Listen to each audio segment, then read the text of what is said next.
All right, I am calling this meeting to order at 1:04.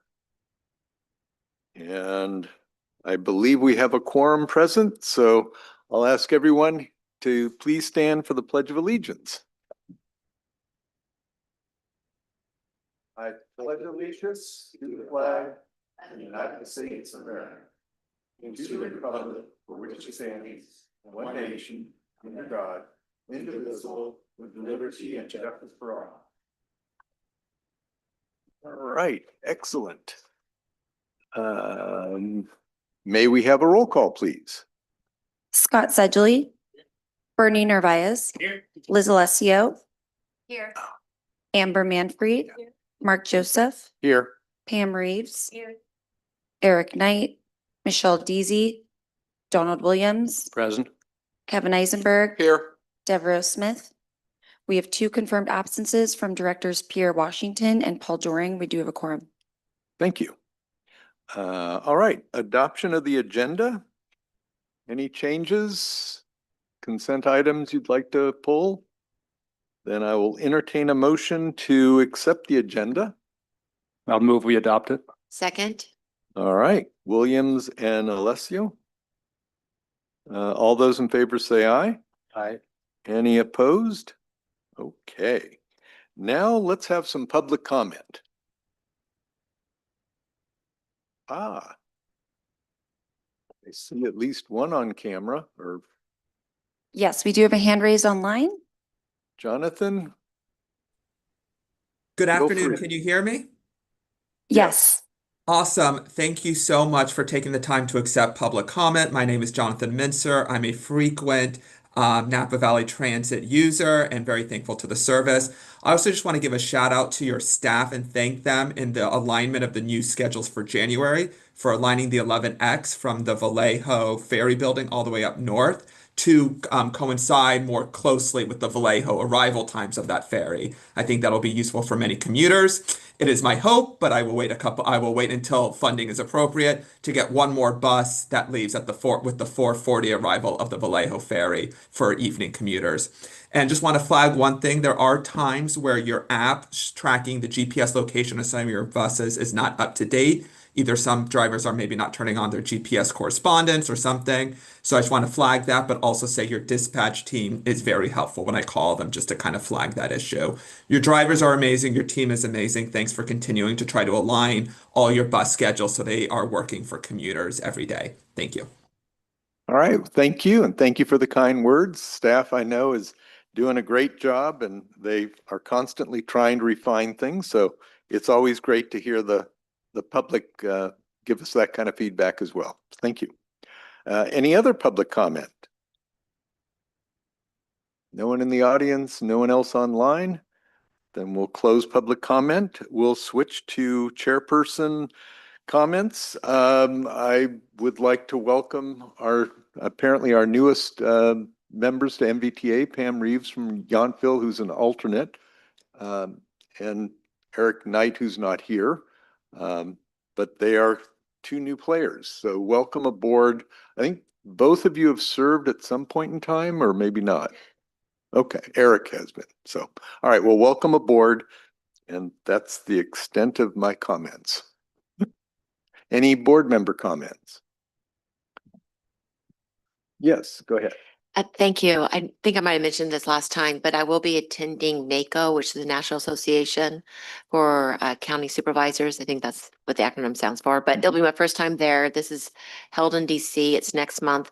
I'm working with NVTA staff and our federal lobbyists to take advantage of this opportunity to speak on behalf of NVTA in addition to the county. We're going to be, the 2 topics that the county is really going to be focusing on where we see this opportunity is around FEMA and then also around surface transportation. So planting seeds for hopefully a future harvest. Thank you. Amber. Okay, thanks. I have the MTC Commissioner update. So MTC has been moving forward with planning for a regional measure to fund Bay Area transit, and they have decided, so the 5-county Bay Area south of the Golden Gate and the Carquinez Strait is involved in this. Voting for this will receive most of the money from this. It doesn't involve Napa all that much. Our voters don't vote for it. Same for Sonoma, Marin, Solano. But it's going to the public as a ballot measure, a citizens initiative, not a ballot measure, so that it won't have to meet the very high requirement for the voting to pass there. It's allowed by SB 63, which the governor signed last October. Several public comments were received during the meeting in favor of opting for the citizens initiative because of the lower voting threshold. And a representative from Bay Area Connect said that the citizens initiative is being developed. At the meeting, they said it was being developed and will be submitted to the counties for placement on the November 2026 ballot, and that moved forward yesterday. They sent the notice of intent to place a citizens initiative on the ballot to district elections officials with the full text of the proposed initiative, and it will be available on the website soon if it's not already there for voters in those districts. Yes, so MTC declined to put it on the ballot themselves in favor of allowing the public to put it on the ballot and vote. Perfect. Thank you. Any other, okay, ABAG, I don't think we have our ABAG person here. So that'll be that. Executive Director's update. Yes, good afternoon. Danielle Schmitz, Executive Director Report for January. I have been voted on by my peers, the executives of the small transit operators, to serve on the Clipper Executive Board, which is a regional board for a 2-year term that starts this month. So my first meeting is next Monday, the 26th. So I will keep this body informed of what happens at the Clipper Executive Board. I'm sure you heard about the King Tides flooding in Marin that happened in early January, but State Route 37 was also inundated. As you know, NVTA is one of the partners on the Resilient State Route 37 project, and the eastbound lane of 37 near Mare Island was closed on January 3rd for the majority of the day, which just highlights the importance of this project as we experience sea level rise and king tides get worse. The need for transportation fixes on that corridor are imminent. And I'm happy to announce that NVTA was awarded just under $600,000 in federal rural and small transit funds for the purchase of 4 new paratransit vehicles, which are our smaller shuttle buses. So well done to the NVTA team. And on the consent agenda today, there is an award for the Redwood Park and Ride improvements.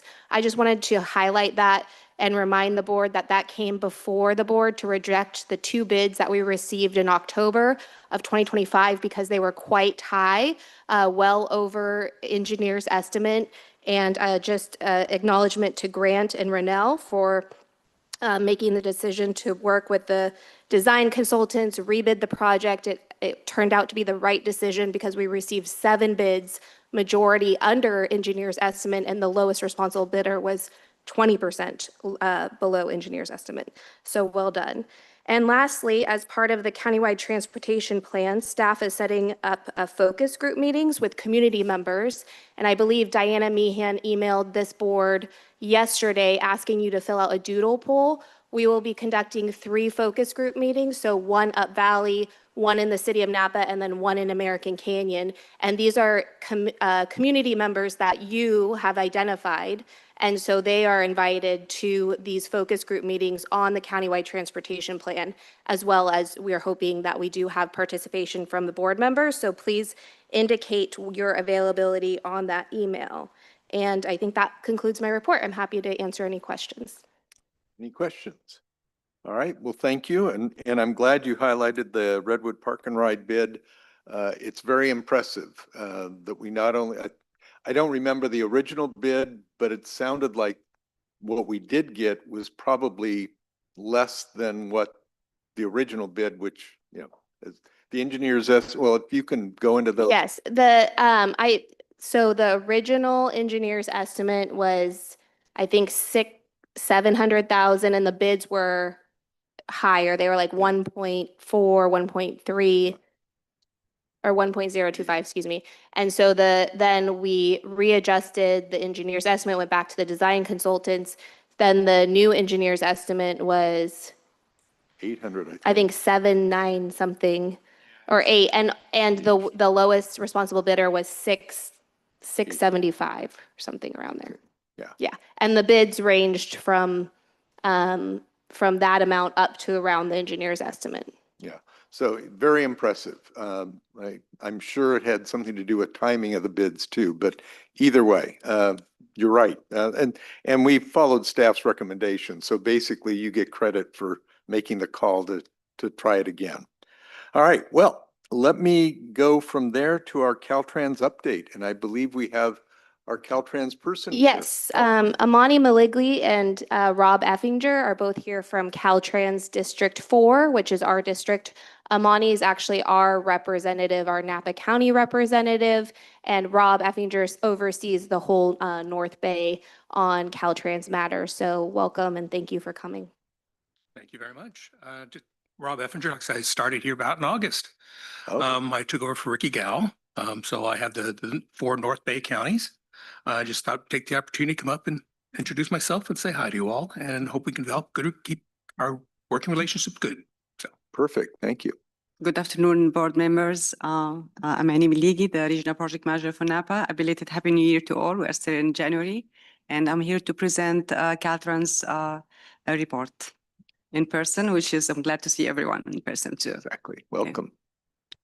I'll go through the slides. So first we'll go through the District 4 overview, then talking about the State Highway Operation and Protection Program and status of 2 of the directed orders, and then completed with the Napa accomplished projects that is in construction phase. Next.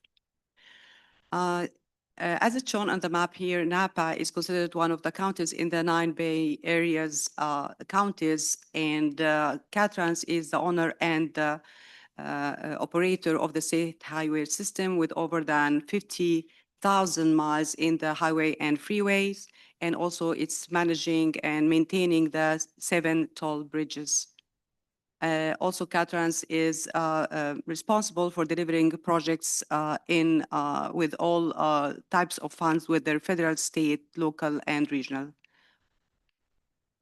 This map, which is have active projects, normally is shared with the board members on a monthly basis, and it indicates 41 active projects.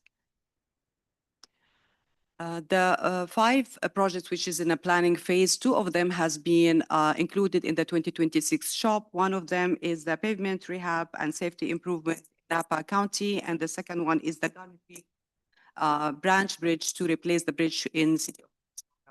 The environmental phase, we have 5 projects, and in the design phase, we have 13 projects.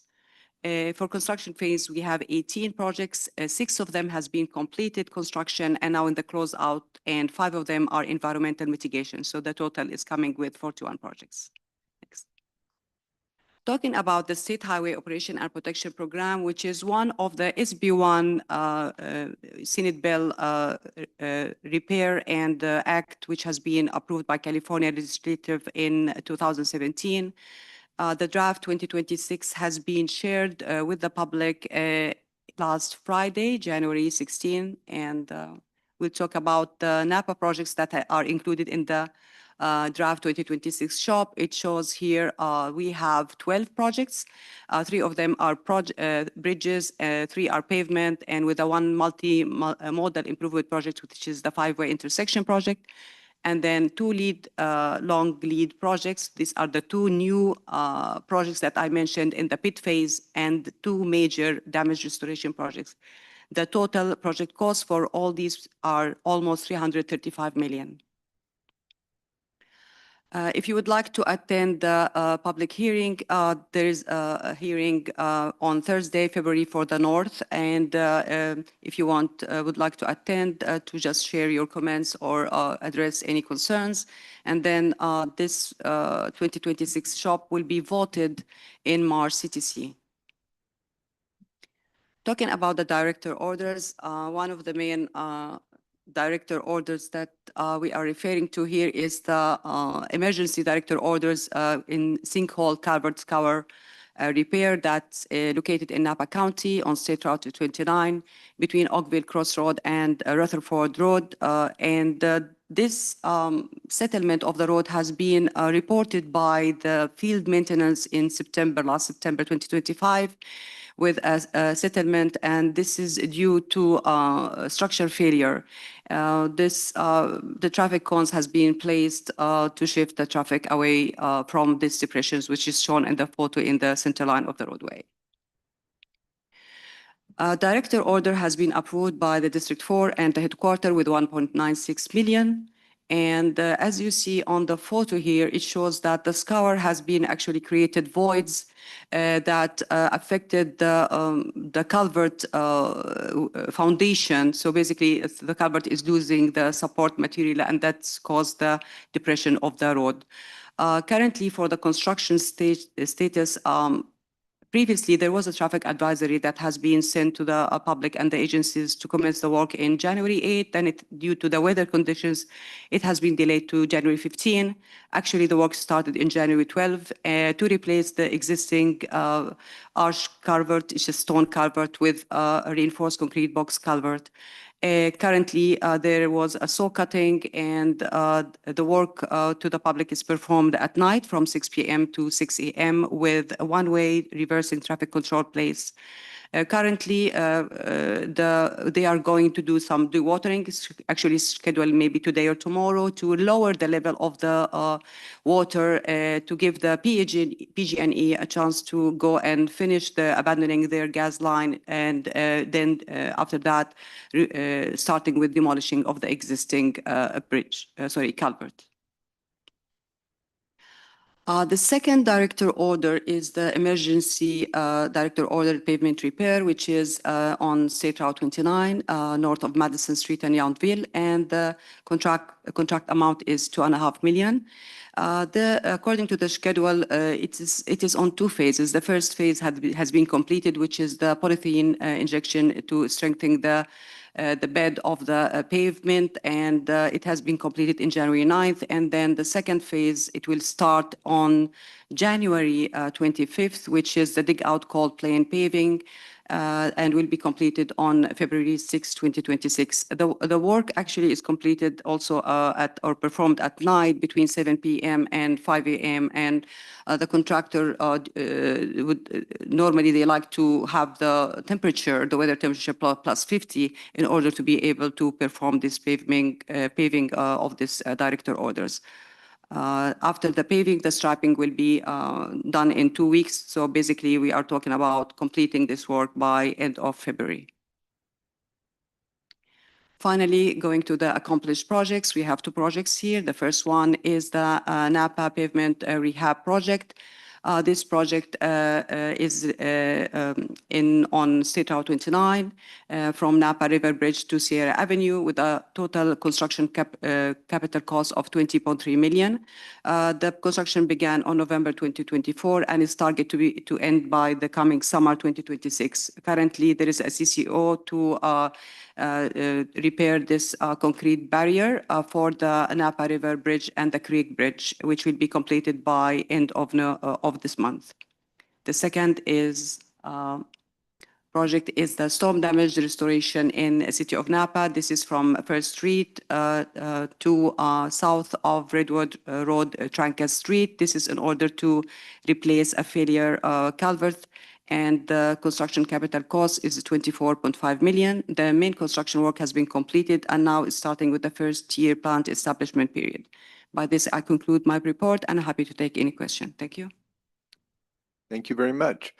Any board members have any questions or comments? Director Alessio. I want to thank you here for being here in person. It means a lot to this board and to this community, along with the partnership that we have with Caltrans. People have definitely noticed the improvement of Highway 29, and it is wonderful. And we look forward to working on the future projects that we have that you mentioned, and a few others like the 5-way and some other areas. So thank you very much for this report and for taking the time to be here. Thank you, Liz. Thank you, everyone. Director Mann. Yeah, I'll just second that and encourage you to keep communicating. I'm already getting emails as a county supervisor about the 5-way being people aren't sure about that one yet, so there definitely needs to be more communication about what it's going to look like and how it will be a benefit and an improvement, because not everyone is convinced that it will be just yet, but I'm sure it will be. So, thank you. Thank you. We should communicate. We've done enough roundabouts now that we have a lot of examples and there's plenty of videos. So yes, we can enhance that communication, I think. All right. Okay. Thank you. Thank you very much. If there's nothing else, we'll move on, but we do appreciate, I want to echo Director Alessio. We appreciate it when you're here. We know it's not that easy to do it every month, but we can do certainly it for all of you. I mean, it's Okay, pleased to meet you all again in person. thank you. Thank you. Right. We are, I'll just feel, hopefully you can stay for dinner and experience the downtown lighted arts festival. that's true. Downtown, yeah. Or stop in American Canyon. It's, yeah.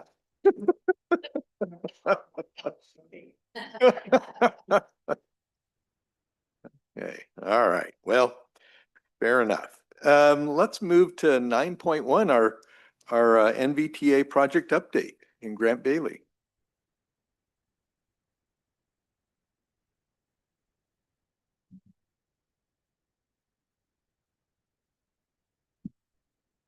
Good afternoon, Chair Joseph, directors of the board. My name is Grant Bailey. I'm the program manager engineer with the Napa Valley Transportation Authority. And this afternoon, I'll be providing a project update specifically on the State Route 29 American Canyon Corridor Improvements Project, rather than a more, we'll be focusing on this project. Just as a brief history of the project, improvement needs have been wanted along the corridor for quite some time. In 2014, the project officially and formally showed up in an NVTA plan, the 2014 Gateway Core Study Plan. In 2020, NVTA revised that plan with a comprehensive multimodal corridor plan for State Route 29, where this project was also identified. And then in 2023, NVTA completed a project initiation document in conjunction with Caltrans and City of American Canyon that formally recognized the project as an improvement on the state highway system, looked at a high level of a number of alternatives, and narrowed that down to the two alternatives that we're currently evaluating in the project approval and environmental document phase. And I'll get into those alternatives here in just a moment. Next slide, please. So this is a joint project. NVTA is the lead CEQA, California Environmental Quality Act agency. We're partnering with Caltrans as the lead NEPA, or federal environmental agency. And then, of course, the City of American Canyon is our local stakeholder. The purpose of today's update is to provide a status of the environmental work that's been completed. We'll talk about a critical milestone, or in December of 2025, we hit a critical milestone by completing the Intersection Safety and Operational Assessment Process, or ISOP, or to make it a little more simpler, we'll call it the intersection analysis. The results from the intersection analysis led to a little bit larger alternative evaluation for both alternatives, and we'll get into that in a little bit, which really is the main purpose of this meeting. We're working to complete the target for completion of the project, or of this phase, is in December of this year. And I'll speak about the alternatives evaluation, some of the criteria that went into it, and the findings in the intersection analysis that led to us doing a more robust alternative evaluation, and then talk about additional engagement that will happen following this meeting, which will be a follow-up meeting with the City of American Canyon Council in 2 weeks at their February 3rd council meeting. Next slide, please. So the purpose and need of this project, the purpose is to improve mobility for all modes, bike and peds, not only just and transit, not only just vehicle traffic through the corridor, improve safety for all users, improve transit time and travel reliability through the corridor. Currently, Vine Transit departs from the corridor due to poor operations through the northern half of the corridor, and then returns to 29, the north end of American Canyon. Another purpose of this project is to support residential and commercial development with what is seen as the downtown corridor of American Canyon. The purpose is supported by the need. The corridor currently lacks multimodal connectivity. There's limited bike and pedestrian facilities.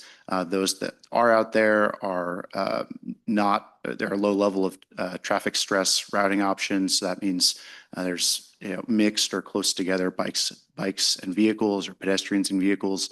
And then there's a lack of public transit facilities along the corridor as well.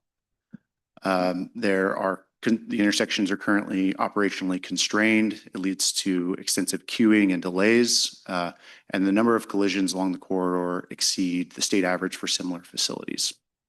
Next slide, please. Actually, we'll back up. Maybe I should speak to the project area as well. Sorry, I get ahead of myself sometimes, but the map at the bottom, the dashed line outlines the project area. It's roughly from just south of American Canyon Road to just north of Napa Junction Road on State Route 29 in American Canyon. Next slide, please. All right, so as I noted in the PID, we looked at a slew of alternatives, narrowed it down to, well, technically 3 alternatives with a no build and then 2 build alternatives. Alternative 1 is signalization improvements along the corridor. So improve the coordination of the signals that are currently there today, and then add 2 unsignalized intersections and make them, not add them, but convert them from unsignalized to signalized intersections. Alternative 1 also contemplates adding business and transit lanes, or BAT lanes. Those lanes would include transit priority and queue jump options for transit vehicles, which should improve travel time through the corridor as well as reliability. Alternative 2 is a much different alternative that contemplates converting 6 of the 7 intersections in the project area from stop controlled or signalized to roundabout type intersections. The one intersection that will remain signalized is American Canyon Road. For both alternatives, we have some work that's common. That would be to construct a physically separated Class 1 shared use path for bikes and pedestrians. Would be up to 14 feet wide and bidirectional. We would lower the speed limit from 50 and 55 miles an hour along the corridor to 35 miles an hour. We construct 4 bus stops or bus islands, paired locations at the north and south ends of the corridor. Construct a mobility hub, which would have functions similar to a park and ride lot, but have added amenities such as a refreshment kiosk and bike lockers, etc. And then also both alternatives will reconfigure the intersections to improve pedestrian and bicycle crossings and just general geometric layout of each intersection. Next slide, please. So when comparing the 2 alternatives, we came up with some advantages for each. For alternative 1, the intersection analysis that we performed showed that alternative 1 far outperforms alternative 2 on as far as operational movement through the corridor. In other words, vehicles will travel better, conditions will be improved as far as vehicle operations go through alternative 1 improvements.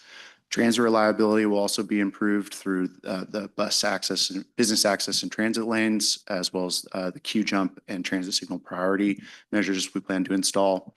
As far as right-of-way goes, there'll be limited property acquisitions or there'll be small portions of property acquisitions and some minor driveway consolidation and other impacts. There's no projected vehicle miles traveled increases, so we don't have to deal with mitigation costs should that be an issue. And so in summary, alternative 1 supports transit reliability, emergency response times, limited right-of-way impacts, and improved mobility for all modes, including bikes and peds. Next slide, please. Alternative number 2, advantages.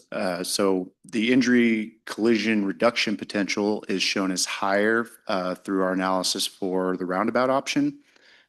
So that roundabouts carry higher reduction crash potential, typically for the T-bone type collision. I want to note here, though, that alternative 1 also carries safety advantages, and both will see those advantages through the reduced speed limit that we plan, taking the speed limit from 50 to 35. So there will be a reduction in severity of those crashes. When we held our public workshop back in April of 2025 for this project, there was a general sentiment from the public that roundabouts were preferred. And there's also public perception around roundabouts that they carry improved traffic flow. And this is accurate until you get to a point where the volumes along a corridor exceed the roundabout capacity. And this is true even for 3-lane roundabouts, which were modeled as part of this analysis. So alternative 2 supports potentially reduced incidence of collision and improved mobility for all modes similar to alternative 1. Next slide, please. So there's a lot to take in on this slide. So I'll first speak to the table here with all the colors. This is the intersection analysis that we performed, and we have on the far left all the 6 intersections that we're considering making a control change to, the existing conditions today, one to the right, and then alternative 1 and 2 for the opening year, which is 2030, which is our planned construction completion date at this point, and then the design year, which is 20 years in the future, which is a requirement to consider for how the facility will function 20 years out, which is 20-year design life. So there are various levels of service assigned to each intersection, and I've coded those to make it a little easier to read with green, yellow, I guess peach and red. The level of service correlate to seconds of delay per vehicle. And so really what I'm trying to focus on here is when we look at alternative 1 in the opening year, conditions immediately improve from existing conditions. And then when we look out to the design year for alternative 1, conditions are still somewhat improved. There are a couple of failing areas in the AM in some area, in the PM at Napa Junction Road, and then in the AM and PM at Rio Del Mar and Eucalyptus. In contrast, if we look at alternative 2, virtually every intersection is failing in the opening year and in the design year. When we received these results from Kimberly Horn, our consultant, it threw up a red flag, and it kind of caused us to rethink where we're at with the project and led to a more robust alternative analysis. And so if we look to the left of the slide, we considered these about 10 criteria in evaluating each alternative. And I'll show you the alternative evaluation table here in a few slides, but to name a few: cost, right-of-way impacts, purpose and need, does the project serve it, vehicle miles traveled implications, and then delivery concerns, which shows up in Caltrans concerns. Our methodology was using criteria that was qualitative and quantitative based on the adopted plans, traffic modeling, cost estimates, and safety data that we have currently. We assigned equal weighting to each criteria. The evaluation is comparative, so the 2 alternatives are compared against each other. It's not absolute, and the alternatives can tie in the evaluation. Next slide, please.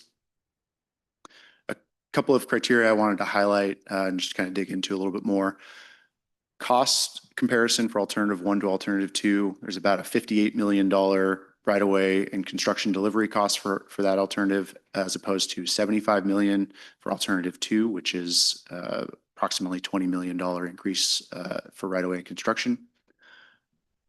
Right-of-way considerations for alternative 1 and 2, as already noted, there are minimal impacts to private property. There will be some limited takes of private property corners, but by and large, the project can be built within the existing right-of-way.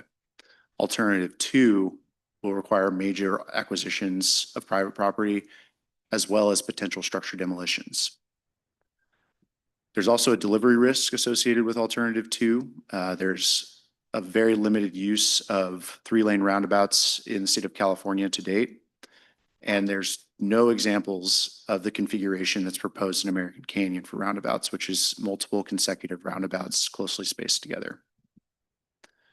There's also a potential VMT mitigation, there's also the potential for a VMT to be induced as part of alternative two, and that could lead to mitigation costs up to 25% of our total project costs. So if we look at that, we'll say $65 million construction figure for alternative two, that could increase 20 million or more in mitigation costs. Next slide, please.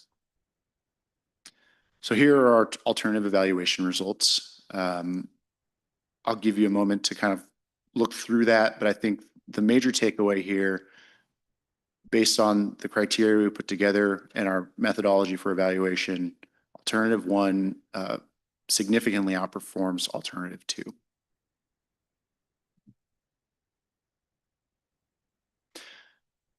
All right, we can go to the next slide.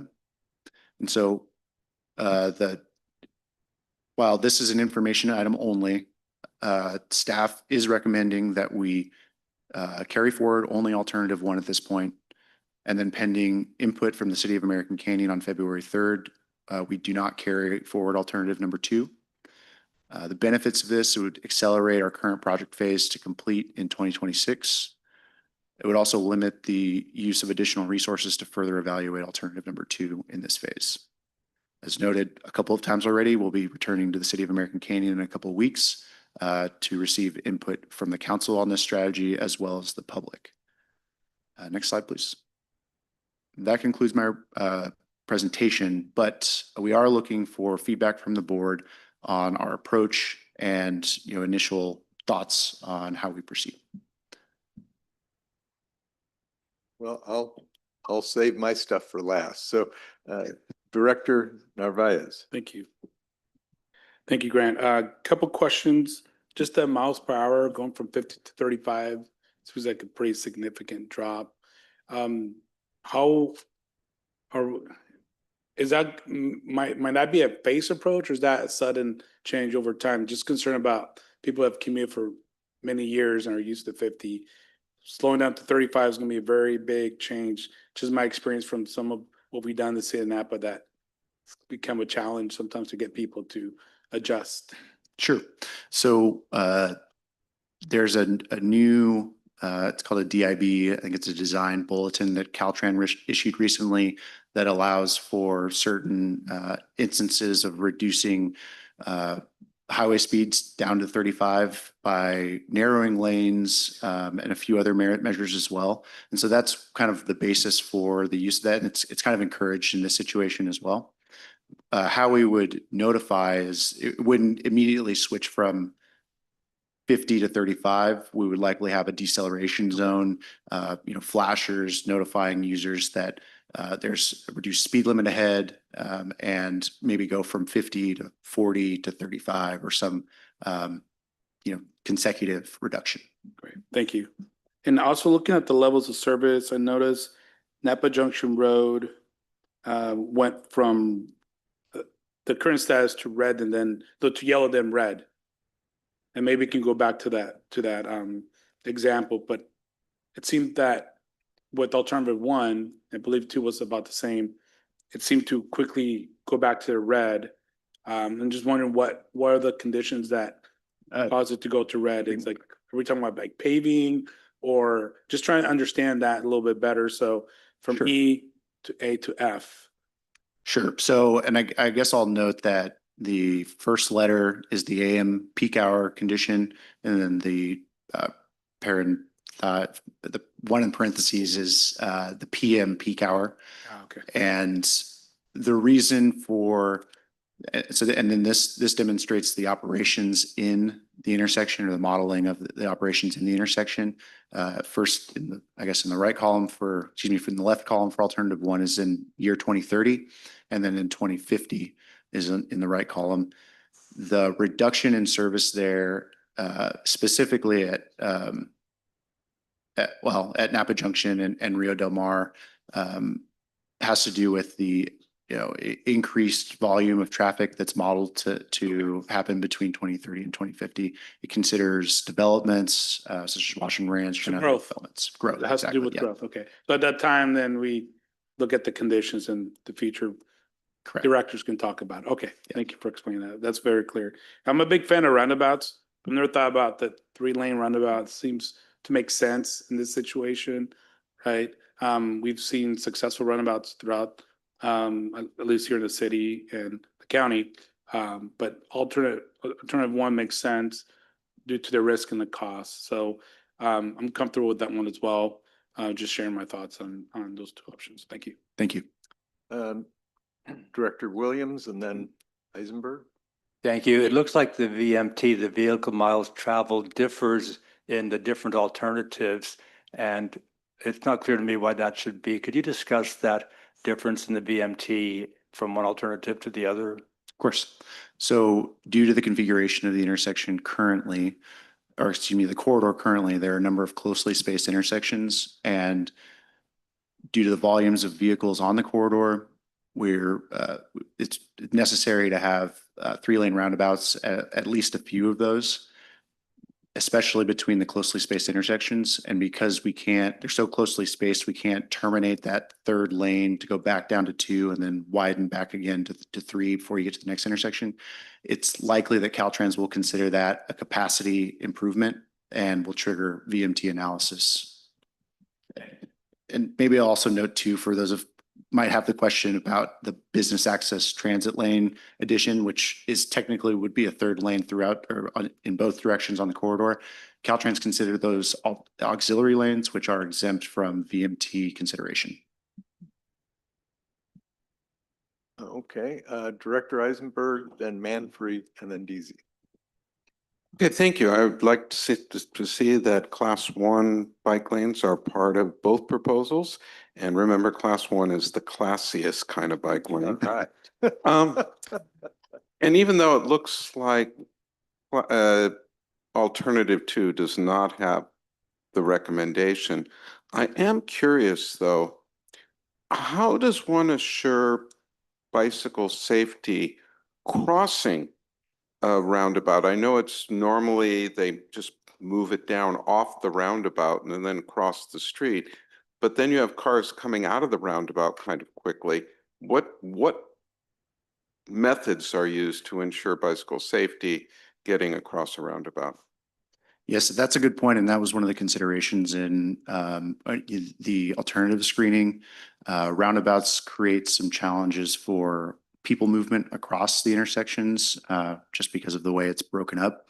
Some of the methods you could use if roundabouts were to be implemented would be raised crosswalks, almost creating a speed table for vehicles using flashing lights, significant signage, pedestrian operated like hybrid beacons, for instance, that would give priority to the pedestrians and bicyclists.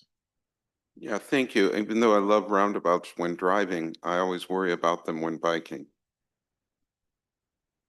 Okay, good questions and comments. My question is about the growth modeling that you did to support this, because the nature of the traffic in this corridor relates to economic conditions and growth in multiple counties. And it also relates to whether or not we build affordable housing here and whether or not affordable housing gets built in other counties, which is a goal that everyone's pursuing. It's very difficult, but there's a lot of work being done toward that goal right now. And so I was just hoping you could speak more to the assumptions that went into because this isn't really a growth model so much as it's an increase in traffic model. Because I could see where you could have growth strategically in the right places where it might actually reduce traffic on this corridor. Because right now people are commuting to work on this corridor because they can't afford to live where they work, right?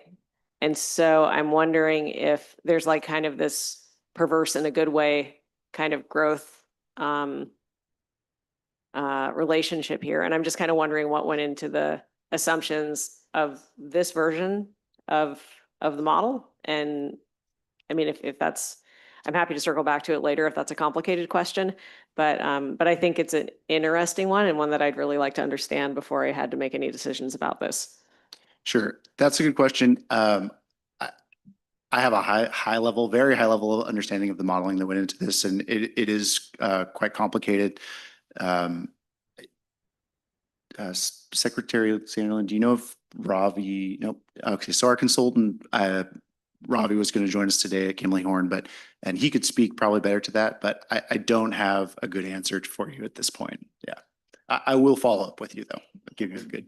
explanation. Director Manfrey, I can provide, just a high level. So we have something called the Solano Napa activity-based model, which is a model that is available to any of the jurisdictions as well. We often give it to developers when your jurisdictions are going through some sort of development, like the, City of Napa is building a 6-story hotel right now. Their department, their planning department or public works department might ask us for this activity-based model. The activity-based model is based off land use inputs that your jurisdictions have provided in looking at your growth for the next 20 plus years, 25 plus years. So looking at where your cities and your jurisdictions are planning jobs and planning housing. So it looks at existing conditions and projected future growth conditions. And then we provide that model to our design, traffic, and engineers, and they run it through their simulation to get those sort of results. So we can have potentially the Kimley Horn provide a little bit more detail, but in a very high level, that is how it works. Thank you. That's really helpful. And I guess part of the reason I'm asking this question is that I know that for the Sacramento area of governments region, when they did modeling in the 20-aughts about potential unlikely growth there, they estimated what at the time seemed like a very reasonable number. And then the housing crisis happened. And the growth that they modeled, they still haven't reached it, even though they were supposed to have reached it, I don't know, now maybe 10 years ago. And so just saying the growth assumptions can also be really sensitive to unexpected changes in the markets. Director Deasy? Yeah, hi, thank you. I had one, I think it was a great report. I was kind of leaning toward alternative one. And then it felt like the chart that you had, 8 versus 3 or whatever, kind of made it clear. But I did have one question on that where 2 slides. the forward, scoring please. chart. Which one was that? Slide 10, actually 9, 2 more.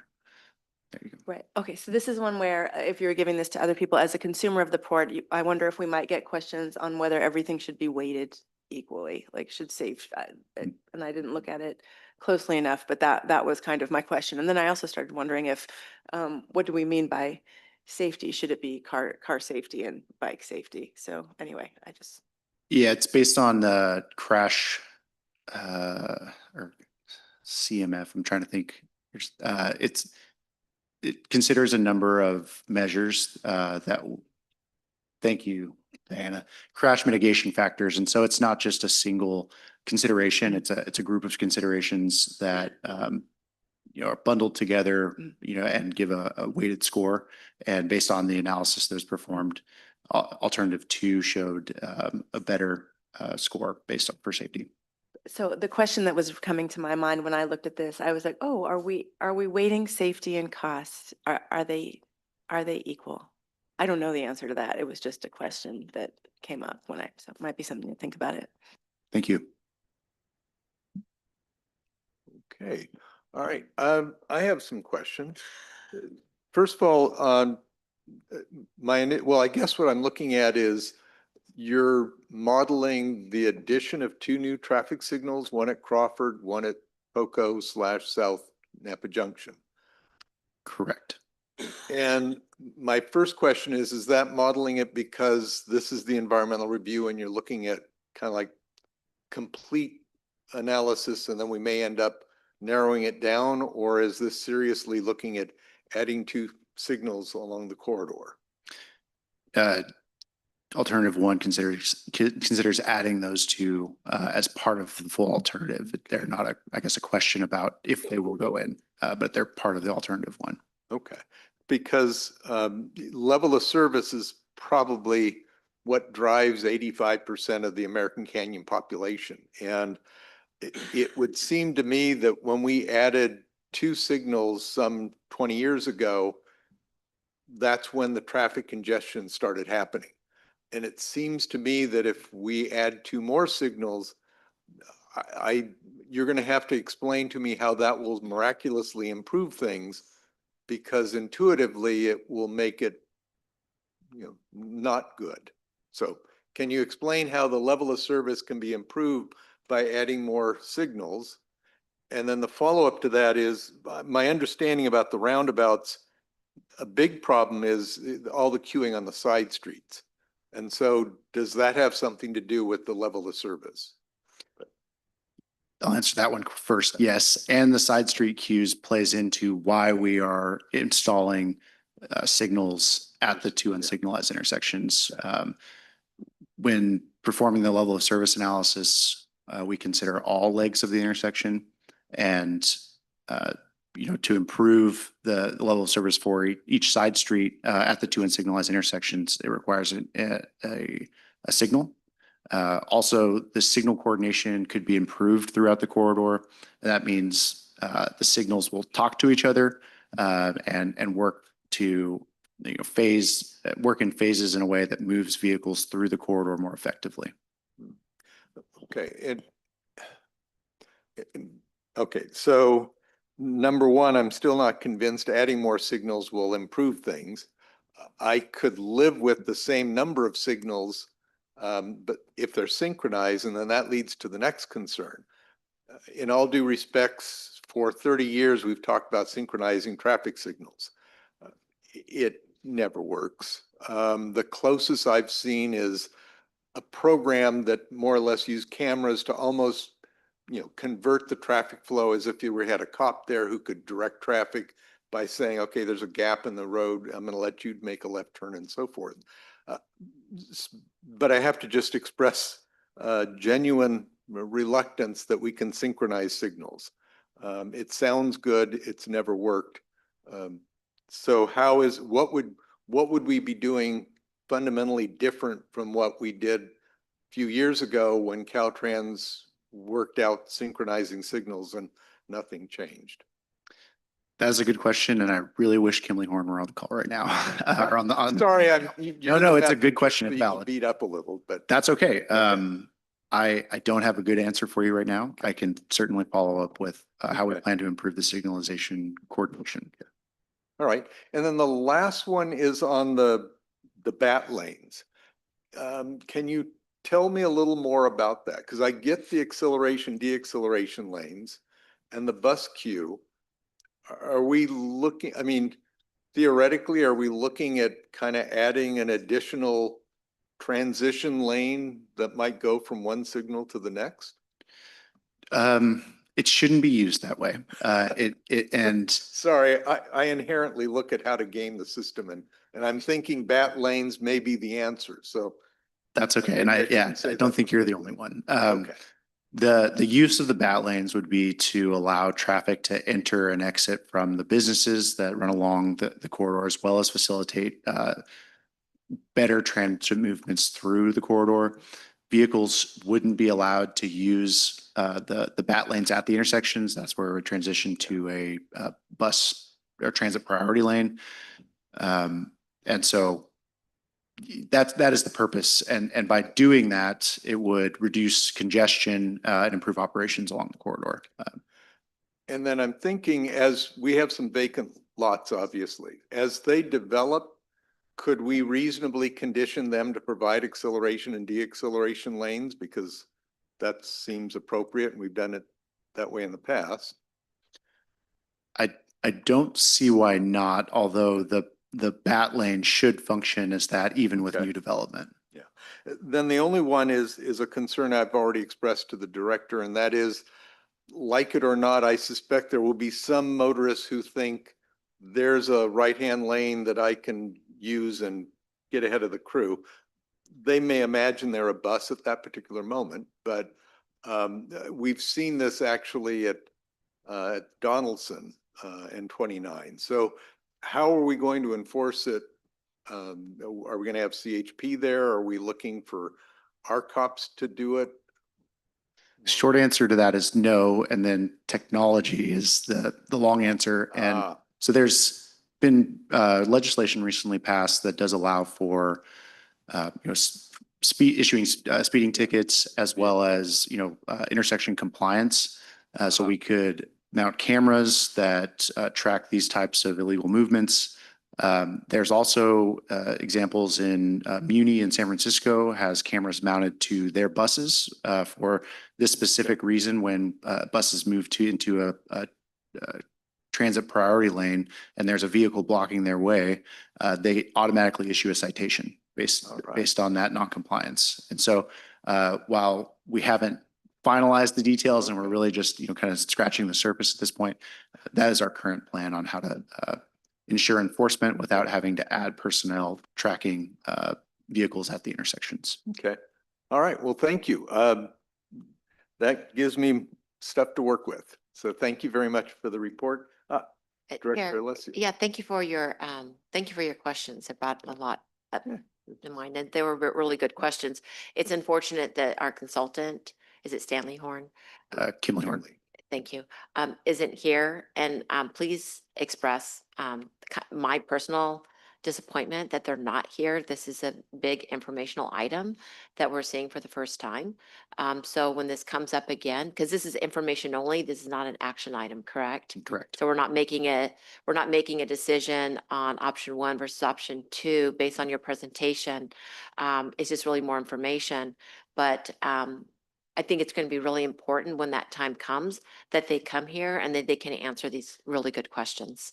Okay, Understood. thank you. Yeah. Yes. Well, Director Alessia, we'll Yes. have Kimberly, yeah, as you mentioned, so this is just informational. We're having a first kind of read at this meeting. We're going to American Canyon City Council. Obviously, it's going to affect that community greatly. So we're going to do a presentation in front of them. We will bring the item back to this board to officially drop or select an alternative, since the NVTA is the lead and Kimberly Horn will be at that meeting in person. Perfect. Thank you. Thank you, Grant, Perfect. for this Yes. presentation. Thank you. Thank you. And like I said, I like the roundabouts. I've always been leery of a 3-lane roundabout. That just kind of worried me. So I think all things considered, option 1 makes the most sense, but we have the details that we need to work through. But thank you for the presentation. All right. Were there any public comments, by the way? I guess not. Okay. Well, thank you very much. We're now on to consent. I'll take a motion to accept the consent calendar. So moved. by Alessia. I move we accept it. We'll give it to Alessio with Williams as a second. All those in favor say aye. Any opposed? All right. Now we move to item 11.1, establishing an ad hoc budget committee.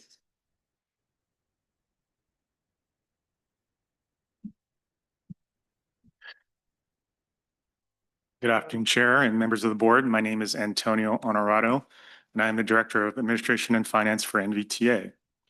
So for this item, staff recommends that the NVTA board establish a temporary ad hoc budget committee to provide focused review and guidance for the upcoming biennial budget cycle. The formation of the ad hoc budget committee will allow the chair, vice chair, and 1 to 2 other board members to work collaboratively with staff to understand NVTA's development process for the biennial budgets, analyze and provide feedback on discretionary projects, evaluate potential revisions, which will culminate into a board and staff-driven financial plan for consideration for the next 2 fiscal years in front of the full board of directors in April or May of this year. The purpose of the committee is intended to improve transparency and strategic decision-making in the budget developmental cycle process. The memo does state that the ad hoc committee will meet at the end of January, but that will need to be pushed out to mid-February since staff is still developing the preliminary budgets and the cost drivers involved. The ad hoc committee is expected to have a single in-person meeting and maybe a second if needed, but that second meeting, if it is needed, will be virtual. The committee would operate only through the completion of and adoption of the biennial budgets in, as I stated, in April or May, and then would be automatically dissolved. So the request before you is to establish and have an ad hoc budget committee and to select committee members to serve on that committee that's other than the chair and vice chair. So we're looking for 1 or 2 volunteers to be on this committee. Okay, excellent. Yeah, that was going to be my question, how many meetings, but one in person, one Zoom, that is not the worst of a committee assignment, so that's, I'm trying to sell it a little And bit. just to give a little bit of context, we did have an ad hoc budget committee prior to COVID. That included the executive director, chair, vice chair, and myself. With COVID, obviously no longer had those in-person meetings, kind of went away, became more of a staff-driven budgetary process. But we're looking to reestablish this committee to engage with the board of directors again. Well, I know Vice Chair Doring and myself are ready to serve. Are there, let me get clear. I think it's the chair's prerogative to make those selections, but I would like to hear feedback from any of the board members. If you're anxious to serve on a budget meeting, I know from my own experience, they're exciting as all get out. But then again, I might not be normal. So that's right. Your previous city manager experience makes you the obvious choice. Previous finance director experience. You're a numbers guy. Yeah. Oh, That works I'm well. excited. So, yeah, All I I'd can support the chair and the vice chair being part of that. And then, I don't know anybody else standing up and jumping forward, but either a city rep being Councilmember Narvaez or a county rep on the other side. No, I thought that was a motion, so therefore I was going to second the motion. For For our chair and vice chair Yeah. to be part of this ad hoc, unless again, there's a vice chair is not able and there's another option. Oh, okay. But definitely, let's say our chair is an easy second. Yeah, I think Paul and I are resigned to serving. Anybody, Director Narvaez? We were thinking, yeah, I mean, the idea is at least one extra, but Yeah, I And mean, two. the action before the board today is to approve the formation of a budget ad Oh, hoc committee okay. and to give the prerogative to the chair to select ad hoc committee members. And we can, I think we were looking for the chair and the vice chair, and I believe Vice Chair Doring has voiced his support of being on the committee, and then 1 to 2 other members, and we'll give that prerogative to the chair. Okay, all right. Well, I've talked to some of you and I will consider everybody who's expressed interest and probably reach out to you to see if you were just being polite or sincere, and we'll go from there. But that being said, the real action is to approve an ad hoc finance committee. So moved. All right, Narvaez Second. and Eisenberg. All those in favor say aye. Any opposed? All right. I'm telling you, nothing but fun when you're dealing with budgets. All right, well, that gets us right into future agenda items. If anybody wanted, Do you have an idea or? before we Oh. continue, if anybody wanted to volunteer to be at the committee, at least So we've one. already, the Yeah. chair is going to work with the board members. Yeah. Sorry. So we'll pass on who I came up with. And then tentatively, we're looking at sometime in mid-February for that meeting. Yes. Perfect. Any future agenda items? We've got one. Yes, Chair. I'd like to request that we agendize a possible mobility manager pilot program here. This comes as of several different needs assessments. Formerly, when I was with City Council, I was on the Area Agency on Aging for Napa Solano. The number one need that was identified for older adults was transportation. This again came up through the Napa County Older Adults Commission. It came up through the countywide needs assessment.